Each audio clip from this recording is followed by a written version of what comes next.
नमस्कार। सर्वप्रथम हाम्रो समाज हेरिरहनुभएको सम्पूर्ण दर्शकहरूलाई यहाँहरू समक्ष काठमाडौँ मुभीको जुन प्रिमियर सो थियो, वर्ल्ड प्रिमियर सो अक्टोबर 3 तारिक स्कटिस राइट्स सेन्टर अकल्यान्डमा, त्यसको भव्य प्रदर्शनपछि यहाँ हाम्रो काठमाडौँ मुभीका सारा टिमका युनिटहरू जो जो अमेरिका आउनुभएको थियो त्यस प्रोग्रामलाई लिएर त्यसमा म यहाँहरूलाई सर्वप्रथम स्वागत गर्न चाहन्छु।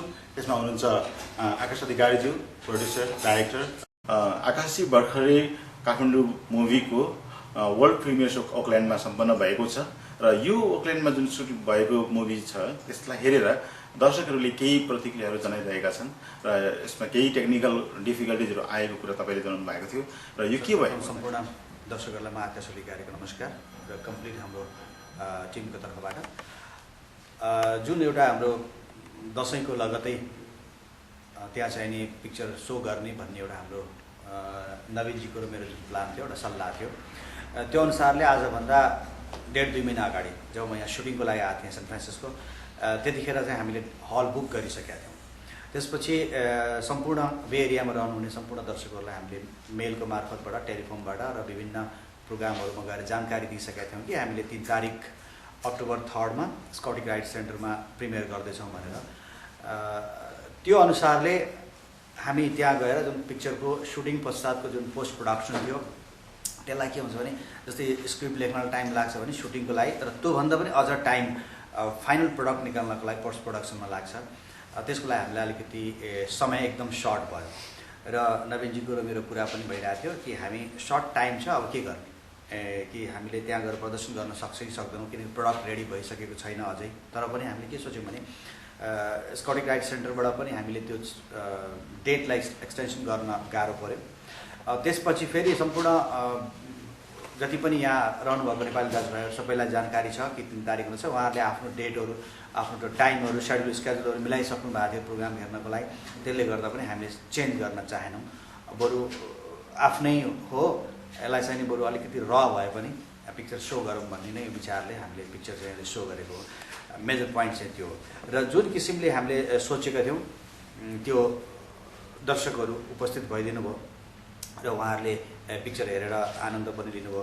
ताकि केही प्राविधिक कठिनाइहरू त त्यो मैले अघि नै भनिसकेँ। हामी कलाकार, हामी निर्माता, निर्देशक, हामी सबैलाई थाहा थियो कि यसमा हाम्रो अझै यसलाई चाहिँ नि फाइन गर्न बाँकी छ, यसलाई चाहिँ हामीले अझै अलिकति वर्क गर्न बाँकी छ भन्ने हुँदाहुँदै पनि हामीले सो गरेको पिक्चरलाई। र धेरै छिटो किनकि यो जुन सबैलाई थाहा छ कि यसले चाहिँ नि 4K क्यामेराले सुट गरिएको हो।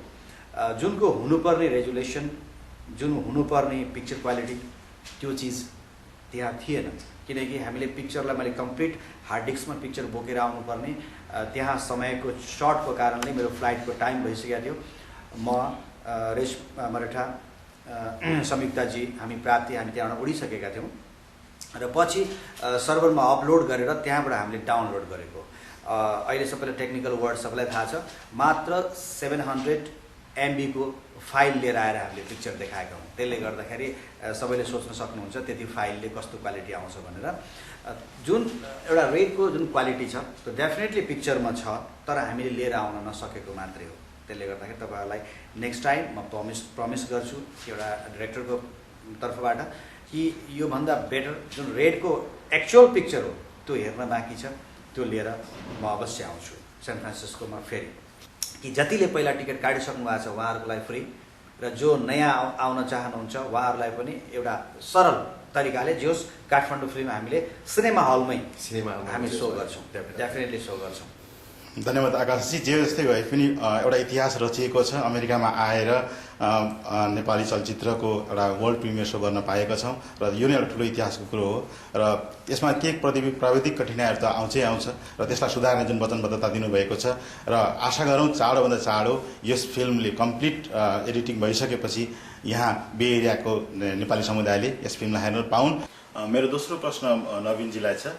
यहाँले जुन चाहिँ काठमाडौँ प्रिमियर सो ओकल्यान्डमा अक्टोबर 3 तारिकै देखाइयो र त्यतिखेर कतिको टेक्निकल कुराहरू काम भइसकेको थिएन भन्दै हुनुहुन्छ र यदि त्यसलाई हामीहरूले केही दिन पोस्टपोन गरेर अथवा 1-2 महिना पछाडि राम्रोसितले फाइनल गरेर देखाएको भए सायद त्यसले राम्रो रिजल्ट ल्याउँथ्यो कि अथवा तपाईँ यस विषयमा केही जानकारी दिन चाहनुहुन्छ कि नवीनजी? सर्वप्रथम हाम्रो समाज.net हेर्नुहुने सम्पूर्ण दर्शकहरूलाई म नवीन अधिकारीको तर्फबाट हार्दिक स्वागत र नमस्कार छ। डेफिनेटली एकदमै राम्रो क्वेसन उठाउनुभयो तपाईँले, जुन चाहिँ हामीले यो हल एक्चुअली को रिजर्भेसन गरेको आजभन्दा झन्डै लिल ओभर 3 महिना थियो। त्यसले गर्दाखेरि चाहिँ यतिखेर हाम्रो कस्तो भयो भनेदेखि हाम्रो सबै फुल पेमेन्ट पनि गरिसकेका थियौँ, सबै कुरा भइसकेको थियो। अनि त्यही नै ठाउँमा फेरि पछि गर्ने हुन हामीलाई 1 वर्ष सम्मको फेरि टाइम पनि मिल्दैन थियो। सो त्यो कारणले गर्दाखेरि हाम्रो भनौँ न बाध्यताले गर्दाखेरि नै देखाउनु परेको थियो। प्रविधिकै कुरा गर्दाखेरि जस्तै त्यहाँ त्यो हलको जति पनि साउन्डको बारेमा, किनकि त्यो सिनेमा हल थिएन होइन, एउटा चाहिँ कम्प्लिटली एउटा अडिटोरियम थियो जहाँ चाहिँ नि अरू अन्य प्रोग्रामहरू हुन्थ्यो। तर त्यहाँ एउटा सिनेमा हल नभएको कारणले पनि सिनेमा हलमा के हुन्छ भने इन्जिनियरले त्यो किसिमको सिनेमाको डिस्टेन्स, त्यसको चाहिँ साउन्ड सिस्टमको चाहिँ भाइब्रेसन, कहाँबाट साउन्ड छुट्टिन्छ भन्ने कुरा छुट्याएको हुन्छ। त्यसले गर्दाखेरि त्यो सिनेमा हल नभएको कारणले पनि जुन बाहिरबाट हायर गरिएको प्रोजेक्टर थियो, त्यो प्रोजेक्टरको क्यापेसिटी र हलको डिस्टेन्सको क्यापेसिटीमा धेरै कमी थियो। किनकि प्रोजेक्टर धेरै कम थियो, त्यो हल अब 1500 सिट्सको भनेपछि हल धेरै ठुलो थियो। त्यसले गर्दा जुन पिक्चरमा भएको क्वालिटी पनि एउटा प्रोजेक्टरले गर्दाखेरि पनि भिजुअल क्वालिटी आउन सकेन। त्यसै गरी अर्को कुरा फेरि साउन्ड क्वालिटी, जुन साउन्ड के थियो भने हाम्रो 5.1 साउन्ड सिस्टममा बनेको पिक्चर हो भने यहाँ चाहिँ मोनो साउन्ड थियो। थ्याङ्क गड कि धन्न डायलगसम्म बाहिर आयो, उस्तै भएको भए डायलग पनि नआउने घु घु घु घु घु साउन्ड आउनुपर्ने स्थिति पनि थियो। नवीनजी, त्यो नेक्स्ट टाइम यदि तपाईँले कम्प्लिट प्याकेज बनाएर जुन मुभी ल्याउँदाखेरि यहाँ बे एरियाको जनताले, जुन नेपाली समाज छ, उहाँहरूलाई देखाउने कुरा गर्दै हुनुहुन्छ, त्यो चाहिँ कहाँ देखाउनुहुन्छ होला त? जस्तो कि पपुलरली अब नाच सिनेमा हल छ, त्यस्तै हलमै देखाउनुहुन्छ कि यस्तै स्कटिस राइट सेन्टर जस्तै कुनै एउटा अडिटोरियममा देखाउनुहुन्छ त?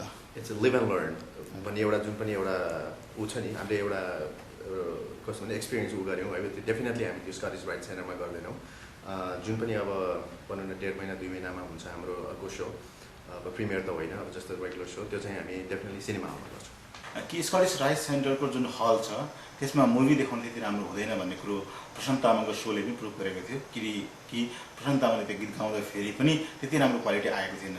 त्यो हुँदाहुँदै पनि यहाँहरूले त्यो हलको बारेमा अलिकति जानकारी नलिकन नै त्यहाँ हल भेन्यू चुज गर्नुभएको हो या अन्य ठाउँ नपाएर गर्नुभएको, र किन त्यही ठाउँलाई नै तपाईँहरूले त्यो प्रिमियर सोको लागि चाहिँ छान्नुभयो त?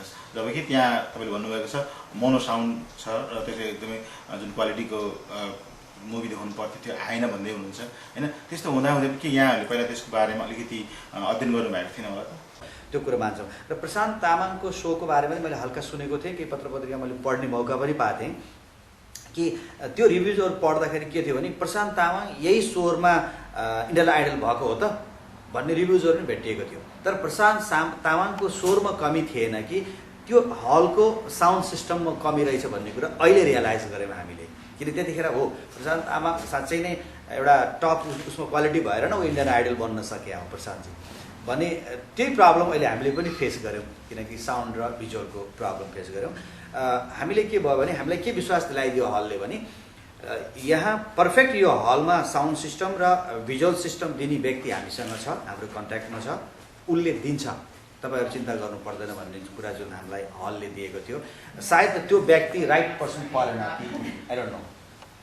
यो मुभीको अब पर्सि फर्केर जाँदै हुन्छ नेपाल, अब यसको एडिटिङ गरेर यसलाई चाहिँ अब कुन कुन देशहरूमा लाने प्रोग्राम छ र कहाँ जाँदै हुनुहुन्छ त्यो मुभीलाई लिएर? हाम्रो टार्गेट भनेको युनाइटेड स्टेटबाट नै इस्ट कोस्टबाट हामी सुरु गर्छौँ, जस्तै न्युयोर्क, बाल्टिमोर, DC हुँदै LA, सिकागो हुँदै फेरि हामी सान फ्रान्सिस्कोमा आएर देखाउँछौँ। त्यसपछि आएर युरोप जस्तै UK अनि जर्मनी हुँदै त्यसपछि आएर अनि मिडल इस्ट हुँदै हामी फेरि नेपालसम्म पुग्छौँ। यहाँसँग छोटो कुरा गर्न पायौँ र आशा छ यो फिल्म चाँडोभन्दा चाँडो कम्प्लिट प्याकेजको रूपमा तयार भएर हाम्रो समक्ष फेरि आउनेछ र त्यतिखेर हामी आनन्दसितले गर्वसितले हेर्नेछौँ र भन्नेछौँ वाह नेपाली मुभी भनेको यस्तो हुनुपर्छ भनेर। अवश्य। र अहिले पनि जुन छ योभन्दा तपाईँहरूले भनौँ यसकोमा एउटा चाहिँ नि मार्क दिनुपर्दाखेरि पनि तपाईँहरूलाई अहिले जति पनि तपाईँहरूले फिल्म हेर्नुभयो जस्ट लाइक 40 to 45% पिक्चर तपाईँहरूले हेर्नुभयो, यसको योभन्दा धेरै माथि पिक्चर काठमाडौँ आउँछ। मैले भनिहालेँ एउटा प्राविधिक पक्षबाट नै हामीले धेरै होमवर्क र काम गर्नै बाँकी छ यसमा। यो एउटा र पिक्चर तपाईँहरूले हेर्नुभयो, त्यसको लागि सरी, किनकि तपाईँहरूलाई जुन दिएको वचन काट्न नसकेर पनि हामीहरूले पिक्चर लिएर आउनु परेको हो र जुन चाहेको पिक्चरभन्दा तलको क्वालिटी देखाउनु परेको हुँदा त्यसको लागि तपाईँहरूसित माफी माग्छु। धन्यवाद।